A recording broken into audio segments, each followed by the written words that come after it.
tá? Então assim, um cara botou aqui no chat, o Ian Adler Garcia Nogueira. Alguma surpresa com um escândalo de bilhões envolvendo Previdência e governo do PT no cenário? Ah, vá, não me diga. Sim, faz muito sentido, porque tudo que envolve essas associações, pensões, coisas que envolvem basicamente aposentados, né? Tem associações e fundos de pensão e todas, assim, são associações setoriais que envolvem grana de velho, tá? Sindicatos também, naturalmente. Eles têm uma ligação clara com o PT? Tem.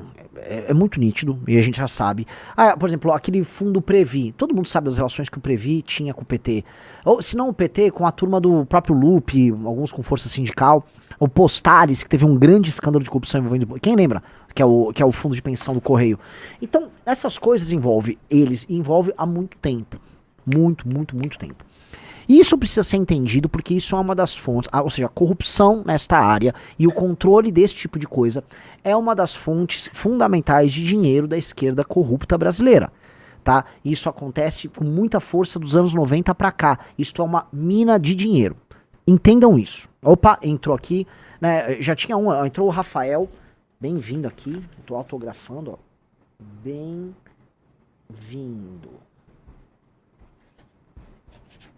Foi, Rafael, bem-vindo. Tá aqui, já foi o primeiro. Então, entendam, eu vou explicar a natureza disso, tá? Imagina o seguinte, imagina que você é pensionista, você tem uma aposentadoria lá no INSS, você é ligado, eventualmente, ou a um fundo, ou a um sindicato que tá pegando suas contribuições e tal. Esta associação, este sindicato vai ao INSS e aí firma convênios. Dentre esses convênios, você pode botar desde associações esportivas, vou botar uma academia, uma ginástica, vou botar qualquer coisa. E aí você vai com esse lote de pessoas que estão ligadas à associação. E aí você vai usando o nome deles para ficar fazendo esses descontos ali junto ao INSS. Você recebe esse dinheiro e supostamente você maneja em benefício do pensionista. Vocês entenderam? Digite um, vocês estão entendendo, se eu não estou sendo claro. Entenderam? Entenderam, Rafael Rizzo? Entendi. Todo mundo entendeu? Então, vamos lá. O Igor falou não ganhei autógrafo quando entrei. O Igor era o 1?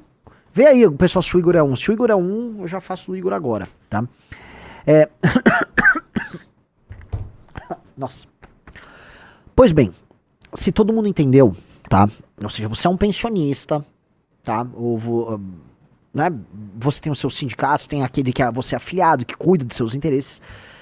Algo aconteceu que facilitou que ele fizesse esse tipo de maracutaia, tá? E a investigação da Polícia Federal, ela vai nessa direção. Ela descobre que existe uma instrução normativa que chama Instrução Normativa 100.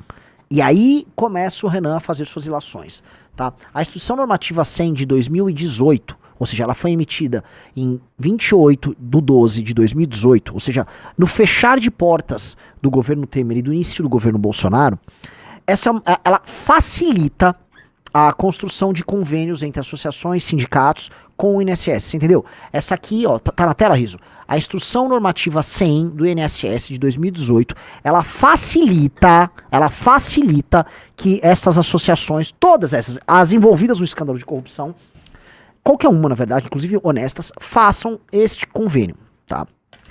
Eu me pergunto, poxa, por que o governo Temer, que foi o governo do imposto sindical, olha só o que eu vou falar agora, porque o governo Temer, que foi o governo do imposto sindical, me pega uma bagaça dessa e põe pra passar ali no final, sabendo que isto poderia beneficiar sindicatos. Você entende, Riso, que tem algo estranho no ar?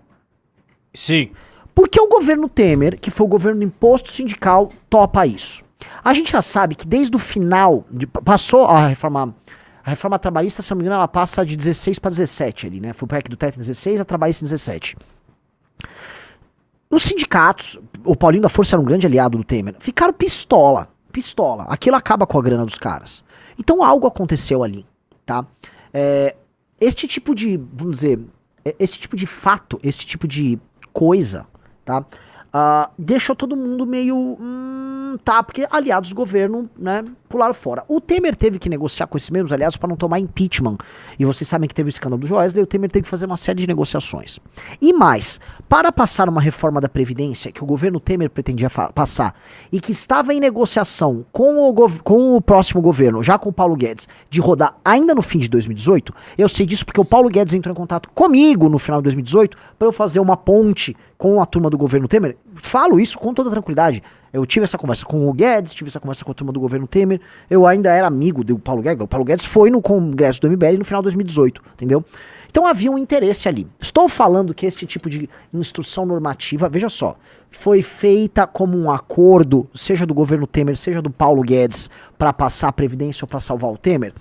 Eu não tô falando. Eu tô jogando no ar que é estranho, veja só o que eu vou falar, Riso. É estranho que isso tenha ocorrido ali no governo Temer e que depois, eu tô procurando isso, aparentemente houve já na gestão do Paulo Guedes uma alteração nessa instrução normativa número 100 que facilitou ainda mais a obtenção desses convênios, entendeu? Então, eu vou começar esse escândalo, tá, fazendo uma reconstituição desse processo. Podemos, eventualmente, fazer uma ilação de que isso fazia parte de algum tipo de acordo, de modo a ajudar esses caras que perderam muito espaço ali, e também ajudar a obtenção de votos, eventualmente, para a reforma da Previdência. Mas é estranho, porque o PT fez uma campanha nacional contra a reforma da Previdência, e o Centrão, né, sempre precisou de grandes incentivos para isso, e esses fundos, essas associações, esses grupos, nunca foram muito ligados ao Centrão. Uma ou outra era ligada ao Centrão, mas nem todas eram. E quando a gente fala Centrão, a gente já começa a falar de, por exemplo, força sindical, que não é exatamente Centrão, é uma dissidência à esquerda bem volúvel, né? Ela pode estar em praticamente qualquer governo, a.k.a. Solidariedade, Paulinho da Força, certo? A instrução normativa não dá para ser muito defendida.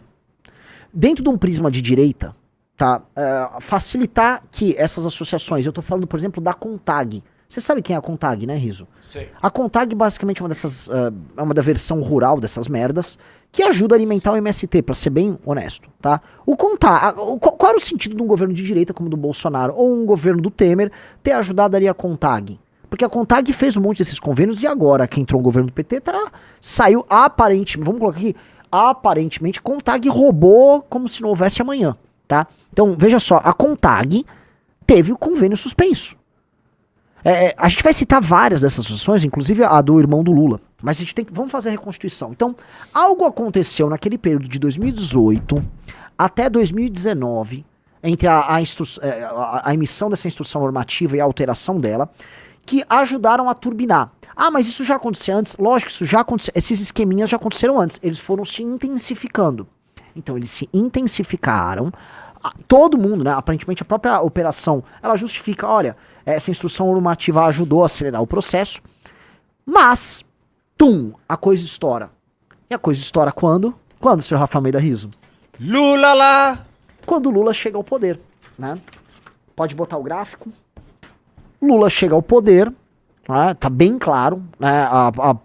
De 2022 para 2023, esses valores descontados, essas fraudes aí, né, era de 706 milhões, ela salta já para 1,3, ela praticamente duplica entre 22 e 23, ela aumenta pelo menos uns 40%.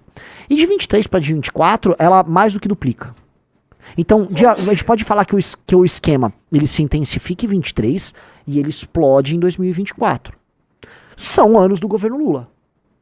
Então, havia um esquema endêmico que vinha acontecendo, envolvendo este tipo de associação, envolvendo esse tipo de procedimento. E já no governo Lula, já com o tal do Alessandro, com o sobrenome italiano, que foi colocado ali, ele era do PSB, do Partido da Tabata Amaral, do dançarino lá, que ele era do PSB, aí ele foi pro PDT do Lupe, ele é a indicação do Lupe, ele é um homem de confiança do Lupe, foi colocado lá, este cara, não sei se fez vista grossa, mas, sejamos honestos, muito provavelmente fez, mas o esquema estoura, pega fogo, e aí os caras começam a descontar valores de aposentadoria de velho, a dar com pau como se não houvesse amanhã. Com esse esquema, inclusive com falsificação de assinatura. Então, amigos, o que eu posso colocar, que eu acho que a gente vai abrindo o olho de vocês. Brasília Brasília é uma grande prostituta. Quando eu falo Brasília, eu não tô falando você que mora em Brasília, tá? Eu falo o poder. O poder corrupto no Brasil, ele tá ali pra isso. Quais foram, a gente precisa entender quais foram os interesses nessa instrução normativa, quais foram os interesses que permitiram essa válvula de escape para o cometimento desses crimes e para a consecução desses esqueminhas, tá? O que levou a isso acontecer? Será, eu tô jogando aqui como ilação, porque às vezes eu sei mais do que eu tô falando, entendeu? E eu tô só, né, conjecturando. Será que foi uma compensação? Todo mundo sabe que o lance da contribuição sindical, já no governo Bolsonaro, ficava rodando. Você vai lembrar disso. O STF queria derrubar. Rolou um lobby gigantesco para tentar compensar as perdas do fim da contribuição sindical obrigatória. O PT falava o tempo todo em revogar a reforma trabalhista. Por quê? Porque foi muito dinheiro que parou de abastecer os cofres desses grupos. E aqui me parece que pintou uma válvula de escape ali. E a válvula começou a acelerar. A coisa chegou em 2024 a quase 2,5 bi. Ao todo, o escândalo tem 6,3 bilhões. Já é um escândalo robusto. Cara, 6,3 bilhões, cara. Muita gente ficou multimilionária roubando velho. E aí, vamos pegar as associações. Vamos lá. Vocês estão entendendo? Ó, o que eu tô fazendo aqui não é nenhuma apuração. Eu tô só juntando os pontos e fazendo uma cronologia, tá? E trazendo interesses difusos. Você vê que certos acordos eventuais que rolaram aí no passado facilitaram a consecução dos crimes. E hoje você pega um grupo político que sempre foi voraz na hora de tomar o dinheiro público. O petismo, sindicato sempre foi voraz. Assim, eles são uma nuvem de gafanhoto, sempre foram uma nuvem de gafanhoto. Esses caras vêm e já saem fazendo esquema, eles não se aguentam. Você tem que entender, assim, eu vou depois explicar, o Arthur também tem boas histórias sobre isso. Quem já teve em sindicato na vida? Sindicatos metalúrgicos, sindicato dessa natureza, tá? A gente sórdida que não presta. Eu não vou citar o sindicato, né, mas vários sindicatos de metalúrgicos ali na região, ao redor da região de Campinas, os donos dos sindicatos, eles tinham muito mais grana do que os empresários, só carrão, os filhos só com carrão, mafiosos, mandavam matar, tinham um esquema com facção. O sindicato se era uma facção criminosa, tinha um jornal, pagavam matéria em jornal contra os outros, viviam de extorsão, o trabalho deles era usar essas regras sindicais, essas regras trabalhistas absurdas que nós temos no Brasil, para cometer extorsão contra empresários. Eles viviam de extorsão. Todo mundo sabia que era isso. Aí, quando o PT chega no poder, essa massa de vagabundos, que tem poder político eleitoral, eles ascendem, eles começam a ocupar essas posições e começam a ver onde eles podem roubar, por exemplo, o INSS. Então, essa galera do petismo, essa galera do sindicalismo, é uma nuvem de gafanhoto, tá? É um bando de gente sórdida. É um bando, assim, é uma corja das mais baixas, tá?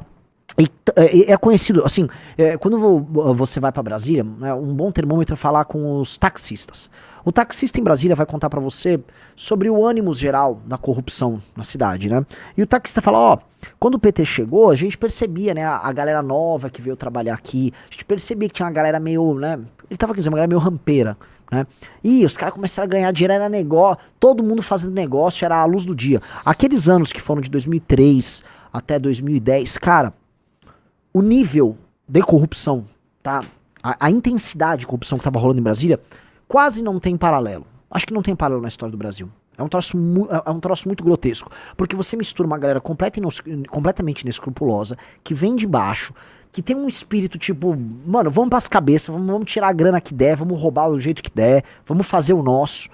Essa galera sai de baixo, tá disposta a correr risco, não tem sofisticação na hora de correr o risco e vai cometer os crimes que precisam ser cometidos, entendeu? Então, esses esquemas, esses escândalos são, vamos dizer, até democráticos, porque eles permitiram a ascensão social de milhares e milhares e milhares de vagabundos ao redor do Brasil. Milhares e milhares de vagabundos ficaram ricos. Ricos roubando você.